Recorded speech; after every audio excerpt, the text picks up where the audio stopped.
Hello there, Taurus sign. Welcome to your monthly reading. So, Taurus, this reading is for the month of October. It's 2025. Love reading for Taurus, Sun, Moon, Rising, Venus. Taurus, hindi lahat ng Taurus maka-resonate sa reading na to. So, takes what resonates and leave the rest. Cross watchers, pwedeng kayo to at hindi sila Taurus sign. So, put yourself in a situation kung saan kayo naka-resonate. Taurus, if hindi kayo naka-resonate sa reading na to, please to check your other placements, your Sun, your Moon, your Rising, your Venus sign, dahil pwedeng doon kayo maka-resonate at hindi dito. So, Taurus, love reading for Taurus, October 2025. Taurus, Sun, Moon, Rising, Venus. Taurus.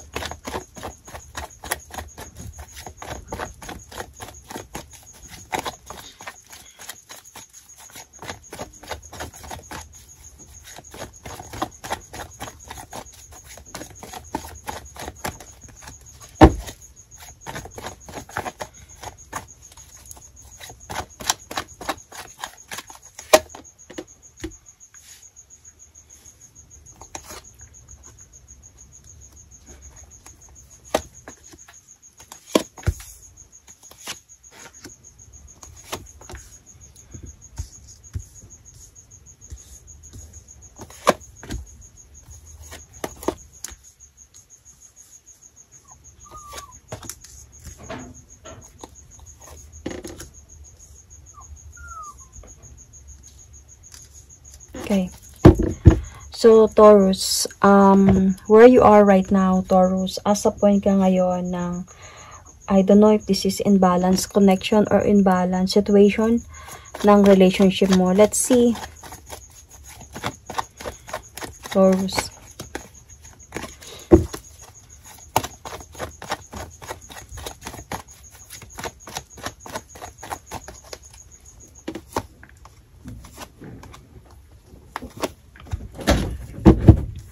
Taurus, I can see here, Taurus, na parang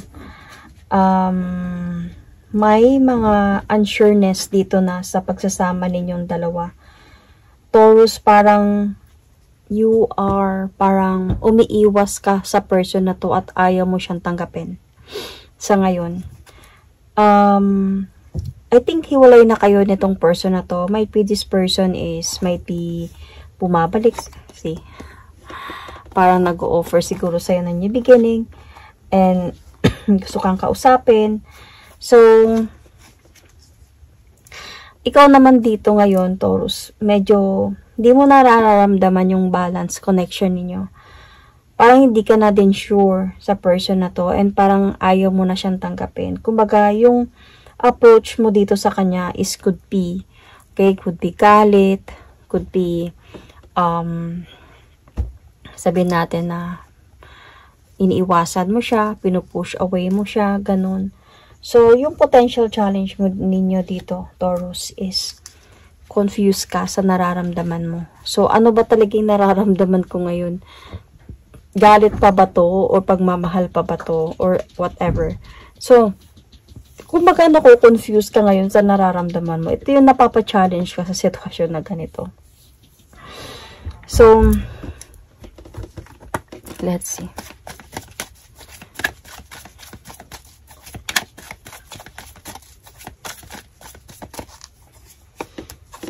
See, clinging, holding on, obsessing, or spying. Might be this person. Might be as a point na itong person siguro gusto kang balikan, and might be this person is always stalking you and trying to come back to you, pero ikaw naman is ayaw ko na sa mga pinagdaanan natin dalawa, umiiwas ka na. Pero sa lagi nga niyang nagpapansin sa'yo, sa lagi niyang pag-uusap sa'yo, parang dito ka nako-confuse. Ano ba talagang gusto ng person na to? Parang ganon. So, Saan ka ba dapat mag-focus? I think parang sinasabi na din dito ng card na kailangan mo na mag-focus into moving forward and never look back. Kailangan mo na mag-focus into walking away emotionally from this. Kung ayaw mo na talaga din magpatuloy ka na talaga na mag-walk away. Dito ka na mag-focus. Kumbaga wag ka nang lumingon pa. Kahit pa siguro anong kulit na gagawin niya. Kahit pa siguro anong sasabihin niya sa'yo. Is kung ready ka na magpatuloy pa, magpatuloy ka na. So, sa past kasi ninyong dalawa, nag-away kayo nito. Nagkaroon kayo ng arguments ng person na to.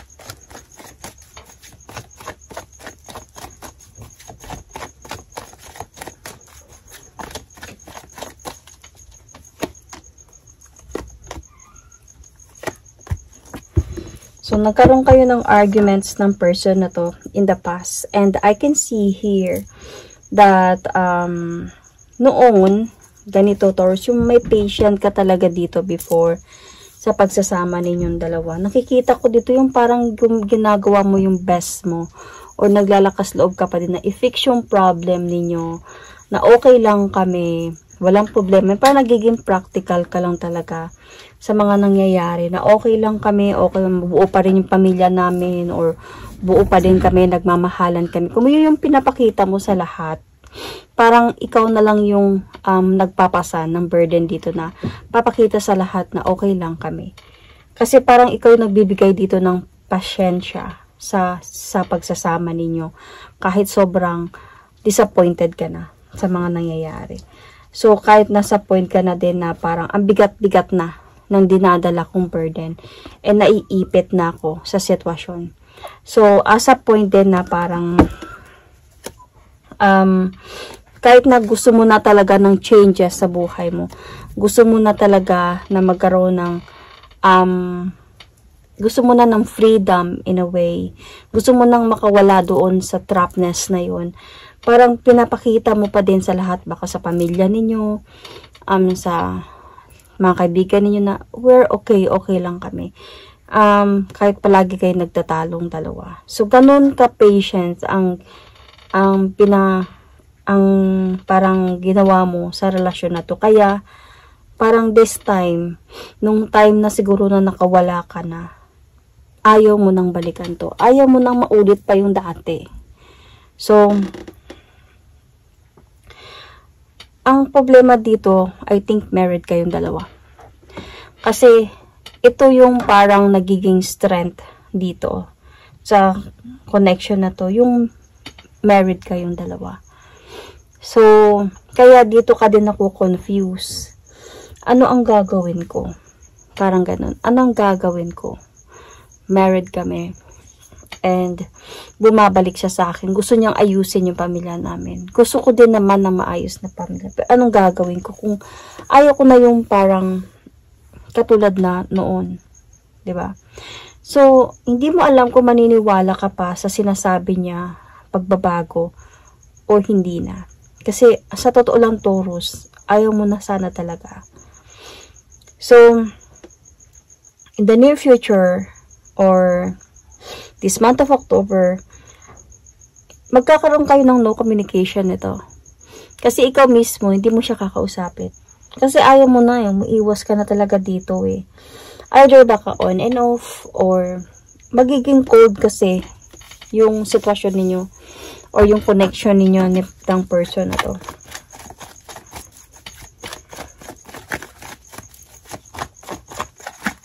Oops.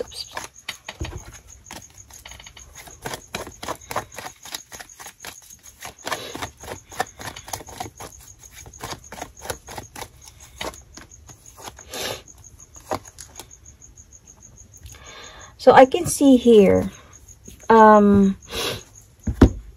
itong person na to, kahit magiging cold ka sa kanya, hindi pa din titigil. Parang hindi pa din titigil itong person na to, na bumalik sa'yo. Parang as a point na, dito na nga yung may clinginess and obsession or obsessing dito. Na gusto niya talaga, magkaayos kayong dalawa, ma-save yung marriage ba ninyong dalawa? Or pagsasama ninyong dalawa. gusto niya ma-save talaga yun. So, pwede to marriage, pwede relationship, because this is for the Taurus na naka-resonate dito. So, just take what resonates, okay? And leave the rest. Pero sa story na to, I can really see the marriage card here and the family card. Pero you cannot, pwede din hindi nyo to i-take if nasa point kayo ng relationship. Still, you can connect pa din from this reading. So, parang ito yung nagbabother sa'yo ngayon. Nagbabother talaga to siya sa'yo ngayon. Na kahit hindi mo na siya nakausap, kahit binabaliwala mo siya, nandyan pa rin talaga siya. Siguro, in a way na kung may responsibility kayo, may mga anak kayo, doon niya pinapasa, or pumupunta ba siya sa inyo, or pumupunta ba siya, baka nasa isang bahay lang kayo, or sabihin natin na umalis siya at bumalik siya sa bahay, ganyan. Para lang maayos lang kayong dalawa ulit. So, ano yung suggested approach dito? Might be this October or in the near future.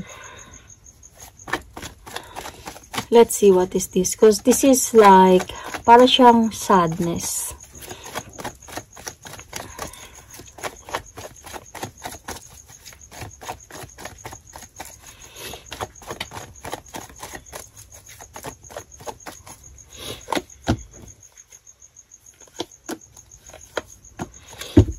Alam mo, sa ginagawa ng person na to, para lang lalo mo lang naalala yung mga ginawa niya sa'yo before. So, ano yung pagtitiis mo sa pagsasama ninyo before? Parang lalo lang sa'yo, lalo mo lang inaalala yun eh. Lalo lang siya bumabalik. And parang, ito yung parang nakikita ko, na lalo ka lang nasasaktan, nalulungkot sa mga pinagdaanan mo before sa person na to. And, parang lalo lang din na nagpapaengganyo sa'yo na hindi ko natatanggapin tong offer na to. Kahit pa mag-effort ka pa. Parang ganun. Lalo ka lang din nai-stress kasi lalo lang naalala mo yung nakaraan. Na kahit pa magpakita siya sa'yo ng kaayusan, na nagsusupport na siya, na naayos niya na, ano man, binabalik niya ng lahat, pagmamahal, whatsoever. Parang nararamdaman mo dito, Taurus, na lalo ko lang naalala yung nakaraan, yung ginawa mo sa akin. And parang hindi ko na siya na-appreciate. Parang lalo lang ako na-stress. So, you are going to give this person really a silent treatment here. Okay? Hindi mo talaga siya kakausapin. But what you need to know here, Taurus. Let's see.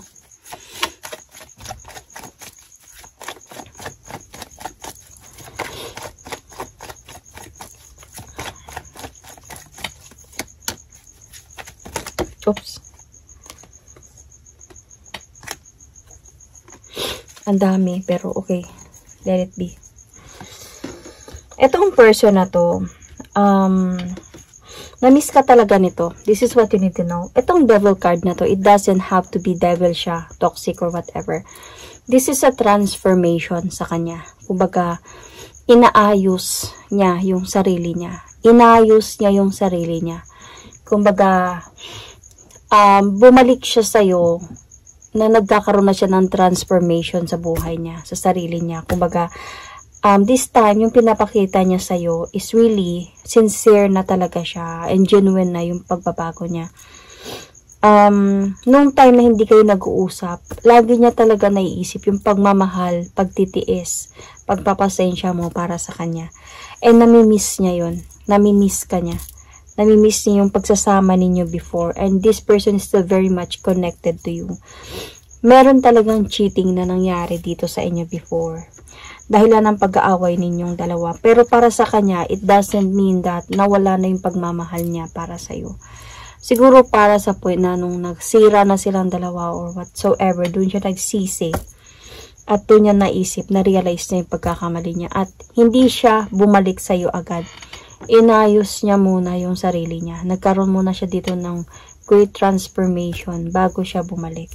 And parang feeling ko dito sa kanya, sigurado siya na babalik siya sa'yo na whatever will happen, ready ako sa kung ano man yung magiging ano man yung magiging reaction ni Taurus sa akin sa pagbalik ko, tatanggapin niya man ako o hindi, basta I'm going to do my best na maibalik ko yung pagsasama namin ulit. Parang ganun. That is what you need to know, Taurus.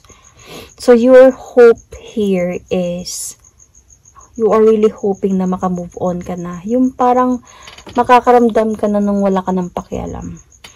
So you are really hoping here na ma-rebuild mo na yung sarili mo this time, that move on ka na, at kung kahit pa anong gawin niya, hindi mo na siya tatanggapin pa.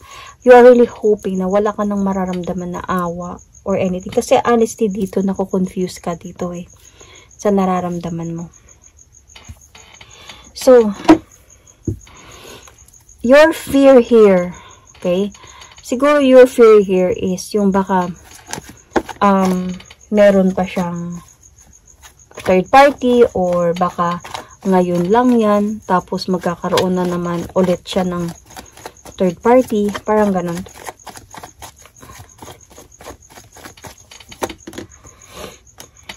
See?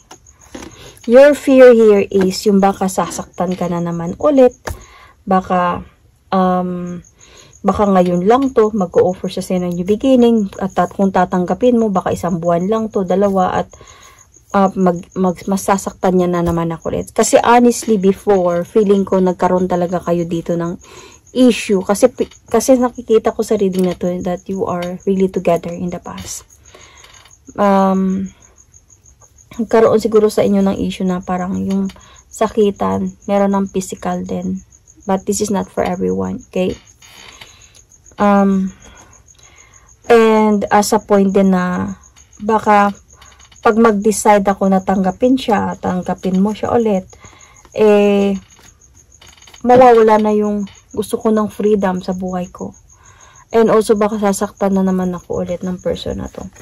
So, sobrang ambigat din to para sa'yo kasi mismo ikaw, nako-confuse ka. So, let's see for the potential future here.